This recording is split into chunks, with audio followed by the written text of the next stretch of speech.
Yeah, that's right. What's going on, y'all? Soul here, and welcome back to my story mode. So once again, you've seen the title and you've seen the thumbnail. That's probably why you clicked on the video. It's no mystery that once again, we are going to be talking about Tears of the Kingdom. And I know it was very recent that we already did a video about Tears of the Kingdom because we just celebrated its first anniversary. It's been over a month and a year now since the release of Tears of the Kingdom, and I still stand by a lot of what I said. That game is immaculate, it's incredible, it is a masterpiece in its own right. I enjoy that game to hell and back, and I think it is more than a worthy sequel to Breath of the Wild, right? I will stand on that till the day I die. However, like I said, I have been playing through it again, and I will admit, I was kind of early in my second playthrough when I said a lot of what I said. And again, I'm not walking it back per se. However, there are some things that have changed in terms of my opinion on certain aspects of the game. Right? Now, given the title that we've put for this video, I'm going to make it very clear right now. Before anything gets out of hand, whatever is said in this video, I still love Tears of the Kingdom. I still consider it one of, if not my favorite Zelda game in this series, okay? There's no doubting that. There's really nothing to twist about that. I love Tears of the Kingdom, and despite what I say in this video, that's not gonna change, okay? However, like I said in my other video, there is no such thing as a flawless video game. That is a perception. That is nothing that exists on this planet. Perfection is not a thing that exists, okay? Everything that we consume, whether it be media or any other food, what else do we consume other than food and media? News? I don't know. Everything that is perceived by the individual person is completely different. Your experience and my experiences are going to always be completely different. No matter what we consume, it is never going to be the exact same, right? And that's okay. There's absolutely nothing wrong with that. There's a lot of things that I enjoy about Tears of the Kingdom more than Breath of the Wild that a lot of people wouldn't agree with, and that's totally fine, okay? And there's a lot of people that think that some things are better and or worse in Tears of the Kingdom that I don't agree with. And that's okay. That is the beauty of this kind of medium, is that we can essentially absorb things at our own pace and, you know, be able to voice that opinion and be able to, you know, see what kind of differences and experiences we had within these media. What am I talking about? Anyway, we're going to be talking about some of the problems that I had with my second playthrough of Tears of the Kingdom. There's not a lot of things in my second playthrough that were so abysmal that it made me want to stop playing. However, there are some things that were definitely a lot more glaring this second time around. Now that I'm playing with a fresh set of eyes, you know, I'm playing with, you know, a more hypercritical, you know, opinion in mind and things like that, I could definitely see a lot more glaring flaws than my first playthrough, which was, you know, pretty rosy. You know, that first playthrough was always going to have a rosy lens, you know what I'm saying? And that happens a lot, which is why I like to play through games multiple times to see what changes for me, what differences I can spot, okay? And so, with Tears of the Kingdom, I have spotted some issues that definitely stood out a lot more the second time around.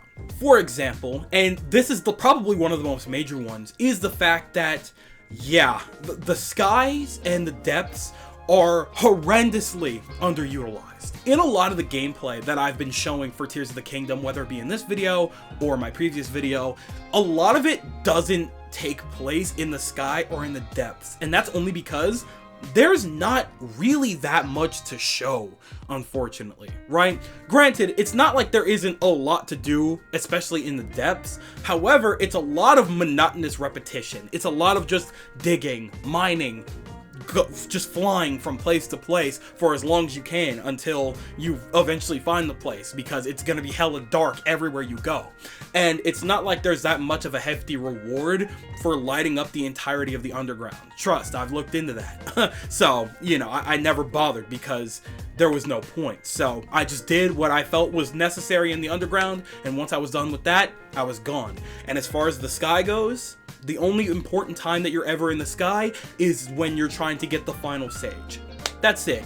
You know, I guess the tutorial, but I don't know if that even really counts all that much.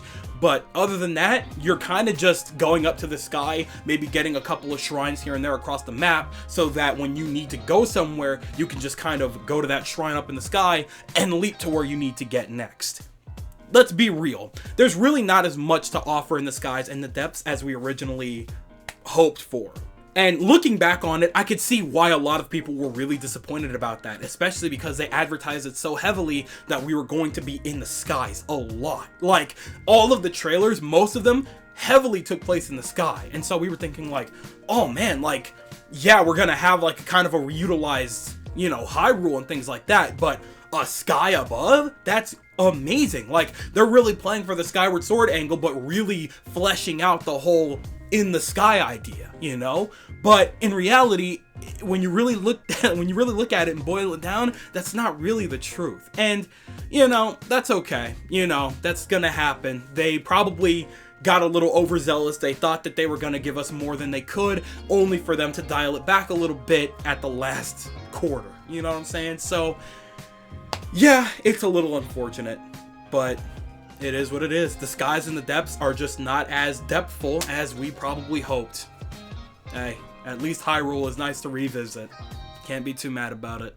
Now, I mentioned a moment ago that there's points in time where you're just kind of like going to shrines up in the sky that you got just so you could dive down to other places that you might see as like a really important landmark or whatever. And that's a really easy thing to abuse.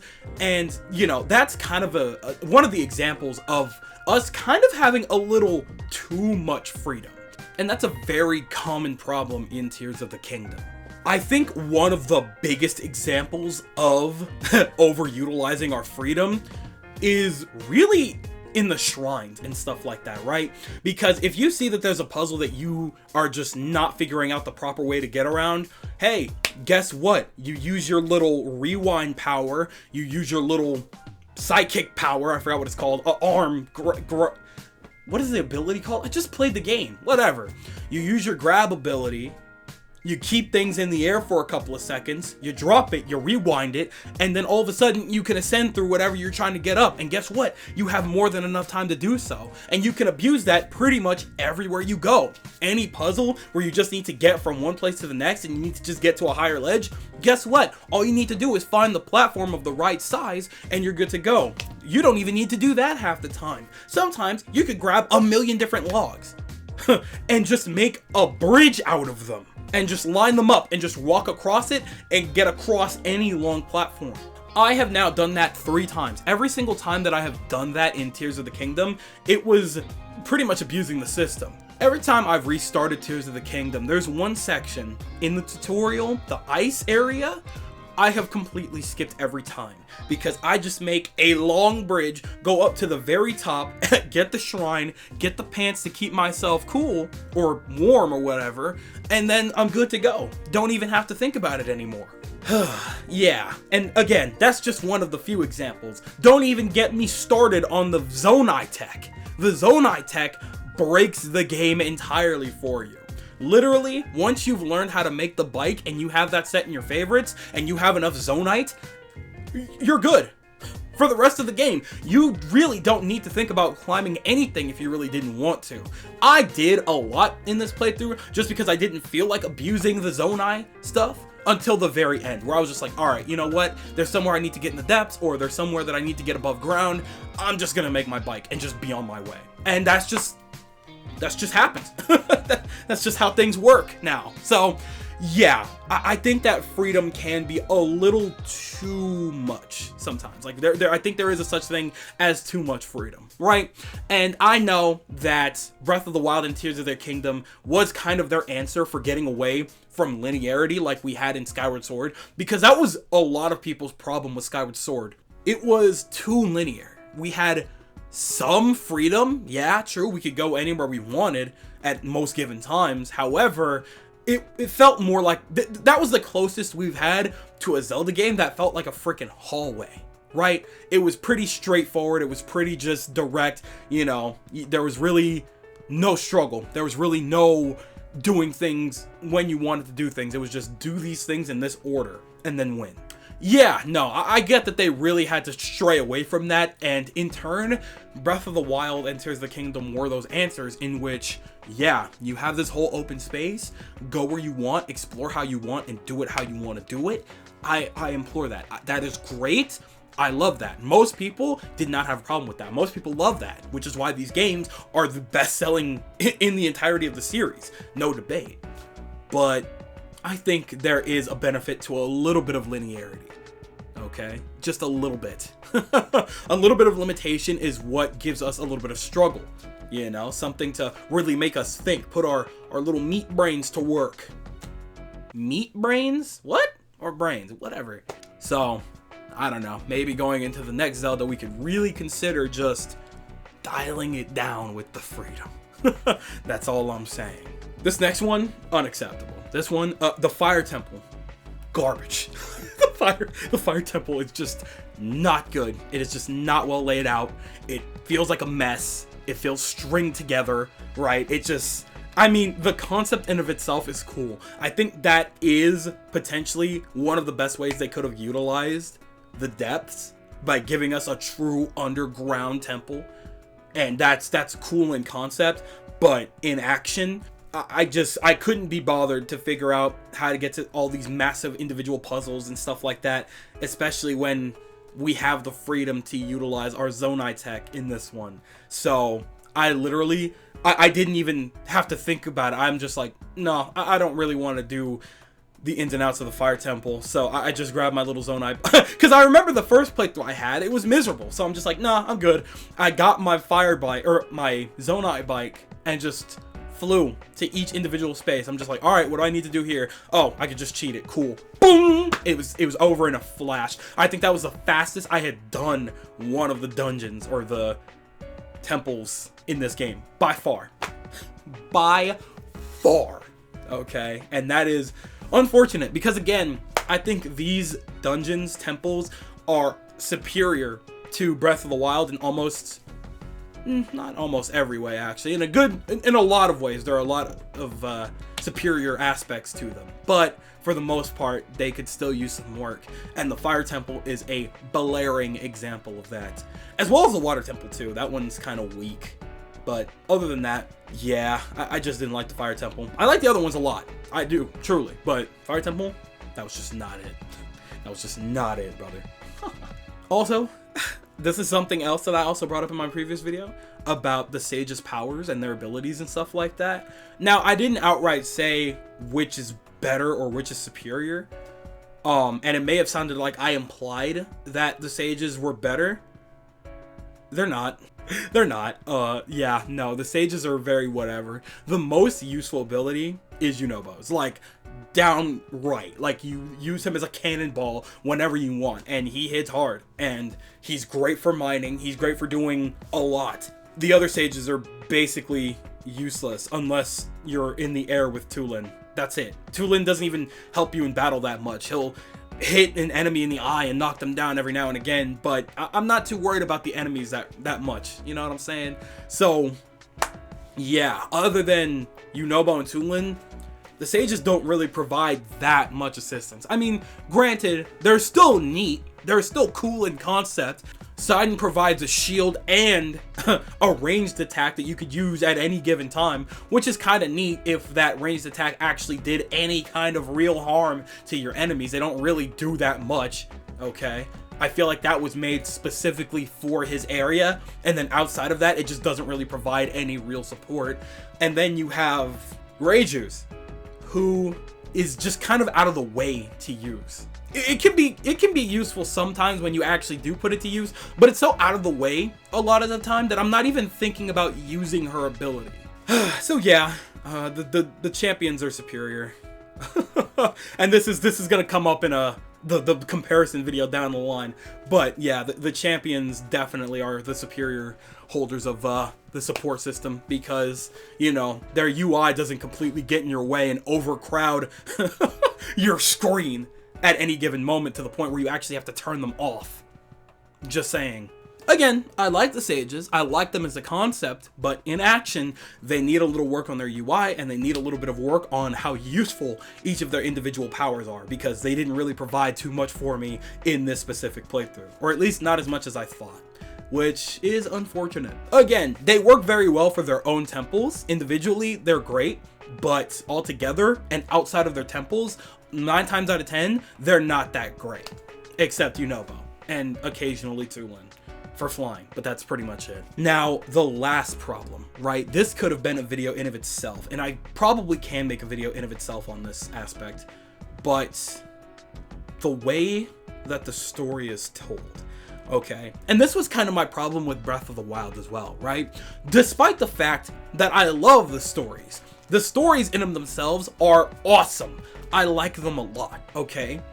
However, the way that we get the story heavily affects how I feel about the story, unfortunately. And that's what this kind of boils down to. Because one of the biggest problems that I seemingly a lot of other people have had with this story is the fact that the way that we receive it should not work in this game. It doesn't work well at all, unfortunately. Because they tried to pull a second Breath of the Wild where you receive a majority of the story through memories, okay?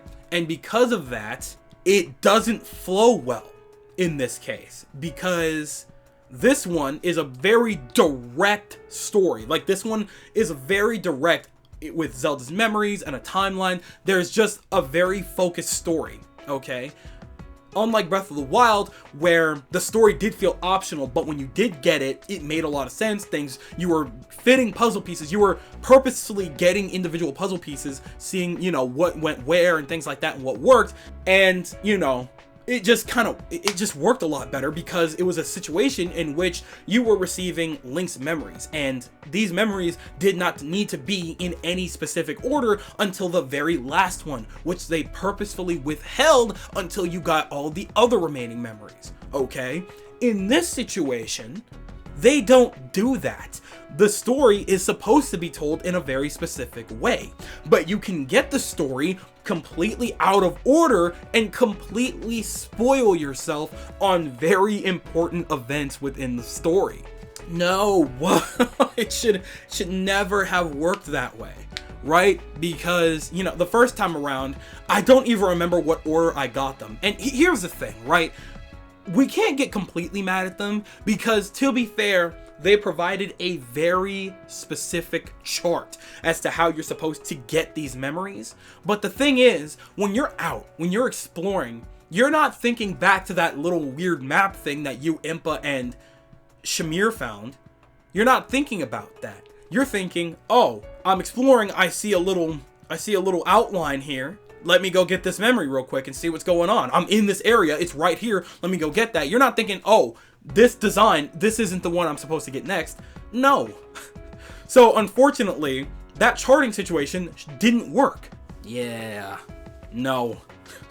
The story received this time around was a little bit of a struggle. And while it was still good, while I still very much appreciate it with all of Zelda's development, with all of the, you know, the Zonai, you know, learning about the 2 Zonais that we did have, as well as the other sages and things like that, really learning about Ganondorf. This is probably some of the most screen time Ganondorf has ever had in a game. It was cool, but if the story was just told in a more linear fashion, this is another thing with the freedom situation.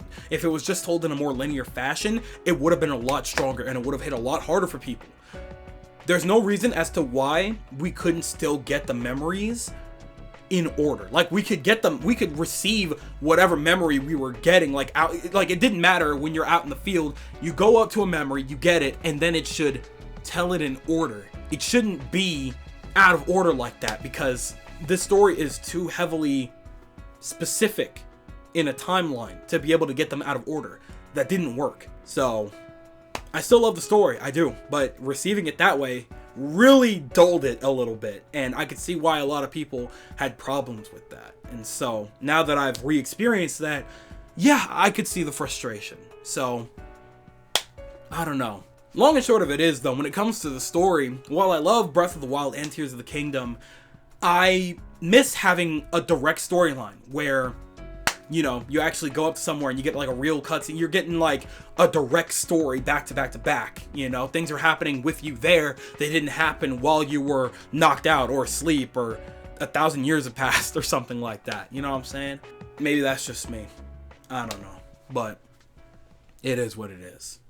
So that just about wraps it up for all of my issues with Tears of the Kingdom.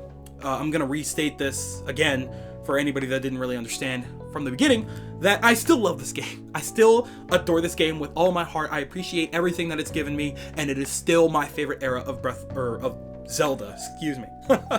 However, it does make me very excited for the future because I have no doubt in my mind they are paying very close attention to how people feel about these games, right? They paid attention to Skyward Sword and its reception, so they answered a lot of that with Breath of the Wild. They liked, you know, how people saw Breath of the Wild. People liked Breath of the Wild a lot. They said, hey, let's do it again. They didn't do it exactly how we wanted them to do it, but, you know, I think they still did a pretty good job overall for the most part, right? Which makes me very excited for what's to come, because they've clearly got so many different ideas and just so much just potential, right? To the point that they didn't even want to bother working on Tears of the Kingdom anymore. They said, we're done with this. It doesn't need a master mode. It doesn't need DLC. We're going on to the next. We're just gonna we're getting to work. And you know what?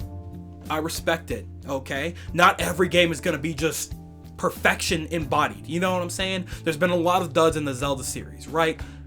But I still believe that Tears of the Kingdom is not one of them. It's because I love the game so much. In the wise words of the Zeldudes, I appreciate this game a lot. And it's because I love this game so much that it needs to be criticized a little bit more. And I couldn't agree. Those are some very wise words from those guys. Shout out to them, man. Please bring back the Ocarina of Time series. Please, wherever y'all been at. I'm one to talk. I haven't uploaded in days. But either way, I've droned on enough. This is definitely going to be a longer video, but I think that that's okay, right? But either way, I'm dropping it and I'm passing it to you. What do you guys think about Tears of the Kingdom? It's going to be kind of a similar thing where I'm asking you kind of the same thing. Did you enjoy Tears of the Kingdom for what it was? Did you think that it was perfect in every way? That it had absolutely no flaws? Or are you with apparently a majority of the people in which it just didn't hold up as well as you thought, you know? And, you know, that's okay.